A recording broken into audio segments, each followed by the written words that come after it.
خپل کوروالا سره د شا د خوا نزدېکت کول دا حرام دي، دا قطعي حرام دي، دا د لواطت یو حصه ده او د الله رسول صلی الله علیه وسلم او خدای پر دې کسان باندې لعنت ویل. د الله رسول صلی الله علیه وسلم لا تأتوا نساء فی ادبارهن، خپل ښځو لره خپل بیبي لره د شا د خوا مه راځئ. په دې باره کې یو مسله پېښ شوم، ډېر کسان زموږ سره په ټلیفون باندې دې مسلې پوښتنه کوي.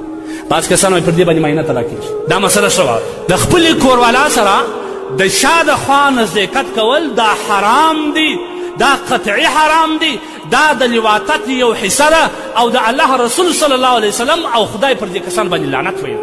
نبی کریم صلی الله علیه وسلم فرمایي لا ينظر الله الى رجل اتى امرأة في دبرها.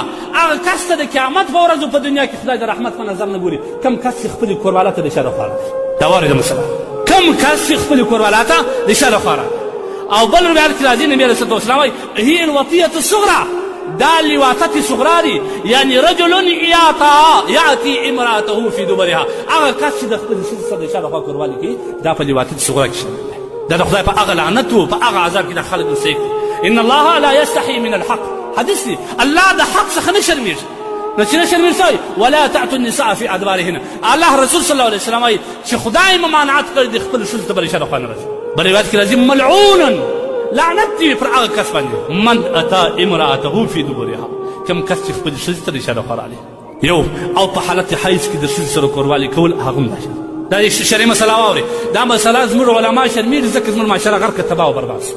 زموږ ځوانان تباه او برباد په غټو ګناه اخته دي. هېڅکله باید د اسلامي او شرعي مسله څوک ونه شرمېږي. کله چې ښځه ته خپله ماهانه مریضي راله، میاشتانه مریضي راله، دغه د ښځې د نامه څخه لاندې د نارینه او د زنګانه څخه لاندې د ښځې د نامه څخه لاندې او د زنګانه څخه لاندې نارینه لره بغیر د جامې و دې بدن ته لاس ورول حرام دی. لاس ونور که چیرې جامه اور باندې کالي اور باندې بیا که لاس ورې فرمانه نور د هغه نزدېکت کول یا هغوی سره نږدې کېدل یا لاس وروړل بدن ته دا خو بیخي سخت حرام دی بغیر د حیل. او زموږ انسانان په دې زموږ دومره ناخبره یو دومره خبره څه وخت مخه ماته ژوند راځي دا سید کم علمي په وجه باندې دا مسایل وپوښتل. دا زموږ ازدواجي ژوند دی. الله وایي ان الله لا یستحي من الحق، خدای د حق نه شرمېږي. نو موږ ولې شرمېږو؟ موږ د الله جل جلاله د لورې یو مسؤلین ټاکل شوي. یو ځوان ماته راغلی وایي مفتي صاحب زه دې پریشان یم، وایي ما چې کله واده وکړي په اوله شپه زما ښځې ته حیض راغلی. دی حیض نه پېژني چې حیض څه دی.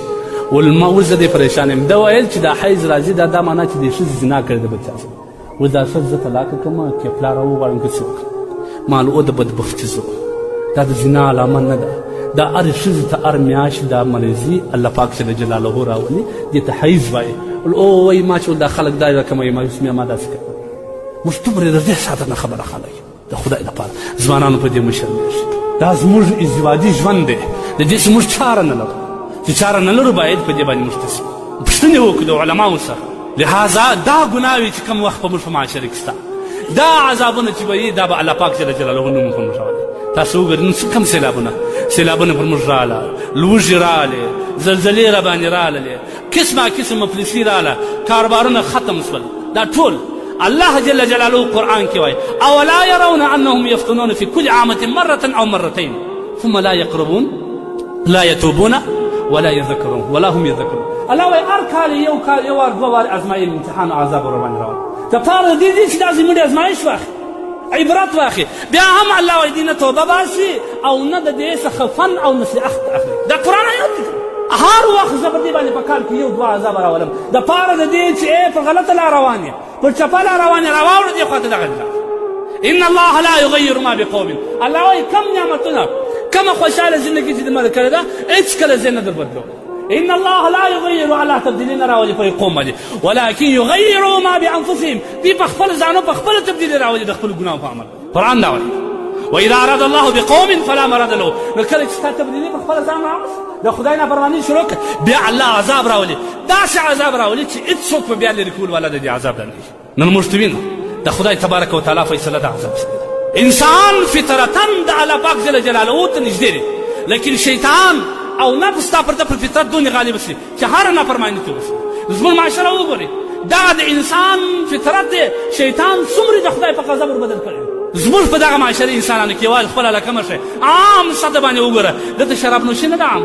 تاسو په دا بار ملکو کې وګورئ په عام موټرانو کې دلته زنا سته، دلته همجنس پرستي سته، دلته موسیقي سته، دلته غلا سته، دلته سود سته، دلته درواغ سته، دلته دوکې سته، دلته د مظلوم حق په زوره لاندې کول سته، دلته ظالم خپل ظلم او جبریت غواړي، دلته خلک انسانان خوري، دلته ښځه او کونډه د ځان ملکیت بولي، هغه د کفارو د دغه رواجونه اخیستي.